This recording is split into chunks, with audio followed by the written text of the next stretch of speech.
گائے خریدنے والا فرشتہ۔ بنی اسرائیل میں ایک نیک شخص تھا جس کا ایک ہی بیٹا تھا۔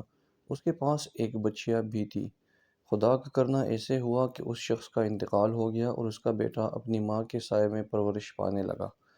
کچھ سالوں بعد بیٹا بڑا ہو گیا اور بہت نیک اور اپنی ماں کا فرمان بردار تھا۔ ایک دن ماں نے بیٹے کو اس کے والد کی بچیا جو اب بڑی ہو کر گائے بن چکی تھی اسے 3 دینار میں بیچنے کا حکم دیا اور فرمایا کہ جب بیچنے لگو تو ایک بار پھر مجھ سے پوچھ لینا۔ بیٹا گائے بیچنے بازار آیا تو ایک فرشتہ انسانی صورت میں آ کر اس سے ملا اور 6 دینار گائے کی قیمت لگائی، لیکن ماں کی اجازت کے بغیر بیچنے کو کہا۔ بیٹا راضی نہ ہوا اور آ کر ماں کو یہ بات بتائی۔ ماں نے 6 دینار قیمت کی منظوری دے دی مگر اجازت لینے کی شرط باقی رکھی۔ اگلی مرتبہ وہی فرشتہ پھر ملا اور اس بار 12 دینار قیمت لگائی مگر ماں کی اجازت کے بغیر بیچنے کو کہا۔ بیٹا پھر نہ مانا اور جا کر ماں کو یہ بات بتائی۔ ماں سمجھ گئی کہ ہو نہ ہو یہ کوئی فرشتہ ہے۔ ماں نے کہا اب کی بار اگر وہ شخص ملے تو پوچھنا کہ کیا آپ گائے بیچنے کا حکم دیتے ہیں یا نہیں۔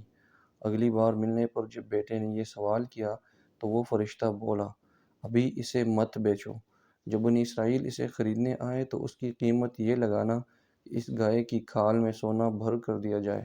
گائے کے ذریعے قاتل کا سراغ۔ انہی دنوں بنی اسرائیل میں ایک واقعہ ہوا۔ ایک مالدار شخص کو اس کے رشتہ دار نے قتل کر کے لاش کسی دوسرے محلے میں ڈال دی۔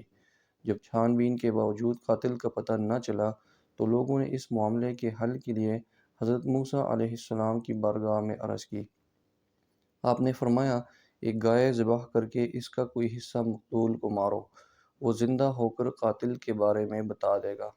یہ سن کر لوگوں نے اس گائے کے متعلق مختلف سوالات کرنا شروع کر دیے جس کی وجہ سے شرطیں بڑھتی گئی اور بالآخر ایسی گائے ذبح کرنے کا حکم ہوا جو درمیانی عمر کی ہو، بدن پر کوئی داغ نہ ہو، ایک ہی رنگ کی ہو، رنگ آنکھوں کو اچھا لگتا ہو، وہ نہ کبھی کھیتی باڑی میں استعمال ہوئی ہو اور نہ ہی اس کے ذریعے کھیتی کو پانی دیا گیا ہو۔ جب تلاش شروع کی گئی تو بیان کردہ تمام خوبیاں اسی گائے میں ملی جسے فرشتے نے بیچنے سے منع کیا تھا۔ چنانچہ لوگ اس لڑکے کے پاس گئے اور قیمت وہی طے پائی کہ گائے کی کھال میں سونا بھر کر دیا جائے۔